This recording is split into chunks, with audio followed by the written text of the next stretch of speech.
Good afternoon. कैसे हैं आप लोग? आई होप कि आप लोग अच्छे होंगे। आज हम लोग बेटा इस वीडियो में जो है स्टडी करेंगे किसकी position of floral part and thalamus. ठीक है, तो देखते हैं फर्स्ट फ्लावर को। ये देखिए थैलेमस पोर्शन है। ठीक, फ्लावर का थैलेमस पोर्शन, ये जो है सेपल है। तो हम सेपल के ग्रुप को क्या बोलते हैं? कैलिक्स बोलते हैं। और पेटल्स के ग्रुप को क्या बोलते हैं बेटा? करोला बोलते हैं। स्टेमन जो होती हैं इनको हम एंड्रोसियम बोलते हैं। फीमेल जो पोर्शन होता है फ्लावर का उसको हम गाइनोसियम बोलते हैं। ठीक, तो जो फीमेल रिप्रोडक्टिव आर्गन जो होता है फ्लावर का, वो ये बीचों बीच जो देख रहे हैं ये 3 भागों में बटा होता है। ठीक, स्टिग्मा सबसे ऊपर का जो पॉइंटेड पोर्शन देख रहे हैं उसको स्टिग्मा बोलते हैं। पूरा इलांगेटर जो सिलेंड्रिकल पार्ट है जो स्टाइल में आता है। और ये जो आपका स्फेयर का स्ट्रक्चर दिख रहा है बेटा बीच में, ये आपका ओवरी होता है फ्लावर्स का। ठीक है, तो ये तो रहा फीमेल रिप्रोडक्टिव आर्गन। अब आते हैं male reproductive organ of the flower का। तो ये भी जो है further divided into 3 parts. Anther, ये जो फिलामेंट और एंथर से जॉइनिंग पोर्शन उसको कनेक्टिव टिश्यू बोलते हैं, और इसको जो है बेटा फिलामेंट बोलते हैं। ओके, तो देखते हैं पोजीशन हम फ्लावर का। जब स्टामेन, पेटल और सेपल ओवरी के ठीक नीचे से निकलते हैं तो ऐसे फ्लावर को हम हाइपोगाइनस कहते हैं। क्लियर? जब स्टामेन, पेटल और सेपल जो है ओवरी के ठीक नीचे से निकलते हैं बेटा, तो इसको हम क्या बोलेंगे? हाइपोगाइनस। ठीक, और ये जो है ओवरी सुपीरियर भी इसे हम कहते हैं। ओवरी सुपीरियर किसे कहते हैं बेटा?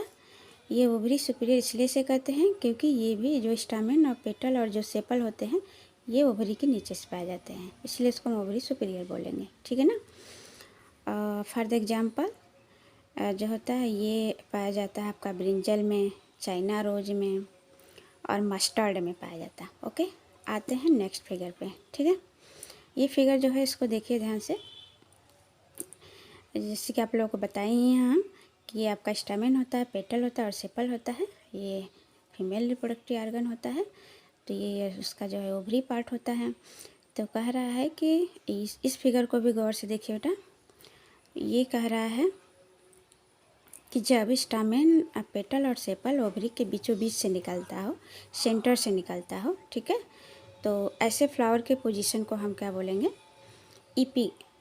पेरीगाइनस बोलेंगे। क्या बोलेंगे बेटा? पेरीगाइनस बोलेंगे। ठीक है, सॉरी एपिगाइनस नहीं बोलेंगे, इसको पेरीगाइनस बोलेंगे। ठीक है ना?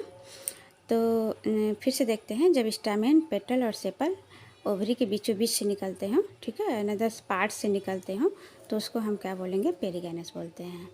इसका एग्जाम्पल जो होता है बेटा, इसकी जो ओवरी होती है वो इन्फेरियर होता है। ठीक है, इसकी ओवरी जो होती है क्या बेटा? इन्फेरियर होता है। और इसका एग्जाम्पल जो होता है प्लम होता है, ठीक है, पीच होता है, ठीक, रोज होता है। ये जो है इसमें ये इनके एग्जाम्पल पाई जाती है। ठीक, आते हैं नेक्स्ट फिगर पे बेटा। ये आपका है एपिगाइनस के कंडीशन को बता रहा है।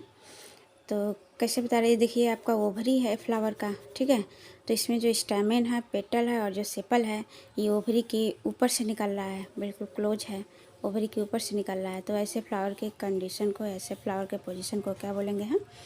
एपिगाइनस बोलेंगे। एपी का मतलब अपर होता है, ठीक है, पेरी का मतलब सेंटर से होता है और हाइपो का मतलब नीचे होता है। ओके, ओवरी के नीचे से।